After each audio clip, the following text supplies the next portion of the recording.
Hi friends, ఎలా ఉన్నారు? నేను మీ నిఫ్టీ మాస్టర్ బుచ్చినాయుడు.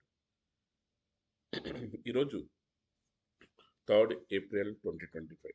ఈరోజు మార్కెట్లో ప్రధాన ఇండెక్స్ అయినటువంటి నిఫ్టీ, బ్యాంక్ నిఫ్టీ మార్కెట్లో కొంచెం కరెక్షన్ తీసుకునే అవకాశం ఉంది. అది ఎలాగా ఏంటి తెలుసుకునే ముందుగా మనం నిన్నటి రోజున ఏదైతే మార్కెట్ మార్నింగ్లో ఒక ఒక స్ట్రోక్ మనకు అప్ ట్రెండ్, రెండో stroke right trend, down trend రెండు కూడా ఏ విధంగా క్యాష్ చేసాం అన్నది ఇక్కడ నేను మీకు చూపిస్తాను. అట్ ద సేమ్ టైం మనం ఏదైతే స్టూడెంట్స్కి రెగ్యులర్గా కన్సిస్టెంట్గా మనం ఏదైతే ప్రాఫిట్ తీయడం నేర్పించామో దాంట్లో ఈజీగా ఒక స్టూడెంట్ అయితే రెగ్యులర్గా 20,000 రూపీస్ మనం టార్గెట్ చేసాము. అలాగే ఏదైతే మనకి investment of 2 lakhs to 5 lakhs మధ్యలో ఇన్వెస్ట్మెంట్ ఉంటే మనం డైలీ ఈజీగా తీయడానికి అవకాశం ఉంటుంది.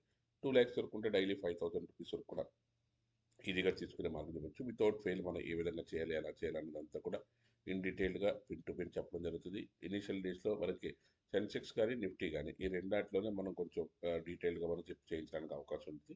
అదేవిధంగా నిఫ్టీ చార్జ్ యాప్లో కాల్స్ విషయంలో కూడా మనకి అపోలో హాస్పిటల్స్ కానీ, అదేవిధంగా ఈక్విటీలో మనకి ఏదైతే టీవీఎస్ వాటర్స్ కానీ ఇవి కానీ మనకి ఏదైతే వర్క్ చేసామో అవి మనకి డీటెయిల్గా చేసుకోవడానికి అవకాశం ఉంటుంది.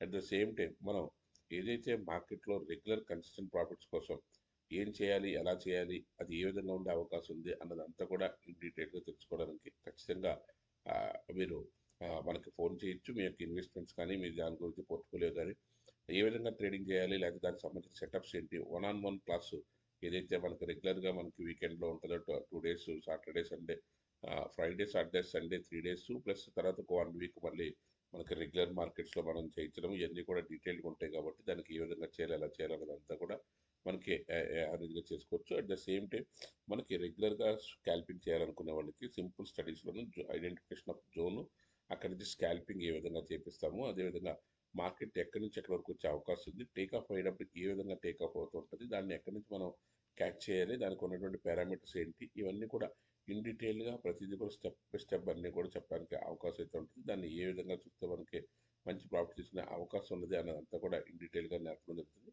ఆ జోన్స్ని ఐడెంటిఫై చేయడమే కాకుండా దాంట్లో మనకి ఏ విధమైనటువంటి క్యాష్ చేయడానికి అవకాశం ఉంది అన్నదంతా కూడా ఇన్ డీటెయిల్గా మనం చెప్పడానికి అవకాశం ఉంటుంది. అదేవిధంగా ఈ రోజున మార్కెట్ ఈ రోజున అయితే మాత్రం కొంచెం క్రాష్ అయ్యే అవకాశం ఉంది. కాబట్టి దానికి తగ్గట్టుగా మనం చూసి ఏదైతే మనకి నిఫ్టీ కానీ, బ్యాంక్ నిఫ్టీ కానీ మనం రెగ్యులర్గా మనం ఏదైతే అనుకుంటున్నామో దాంట్లో మనకి ఇంకా కన్సాలిడేషన్ అవడానికి, కన్సాలిడేషన్ డౌన్ ట్రెండ్ అవడానికి అవకాశం ఉంది. ఈ రోజున మళ్ళీ మార్కెట్లో కొంచెం ఈ బ్రేక్ చేసి 23,400 బ్రేక్ చేసి మళ్ళీ ఇది ఒక 2-3 days మార్కెట్లో కొంచెం డౌన్ ట్రెండ్ రావడానికి అవకాశం ఉంది.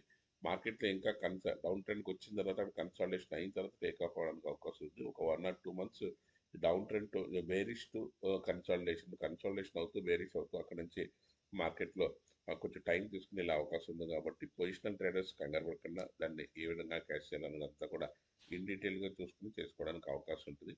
అదేవిధంగా మీరు దీంట్లో ప్రొఫెషన్సీ రెగ్యులర్గా కన్సిస్టెంట్గా ప్రాఫిట్స్ కావాలి, నేర్చుకోవాలనుకుంటే మాత్రం ఖచ్చితంగా కాల్ చేయండి. దానికి తగ్గట్టుగా మనం డీటెయిల్గా మనం ఏం చేస్తే దాంట్లోంచి మనకి రెగ్యులర్ ప్రాఫిట్స్ తీయగలుగుతామో దాని అవకాశం కూడా చూడటానికి అవకాశం అవుతుంది. Thank you. Have a nice trading day.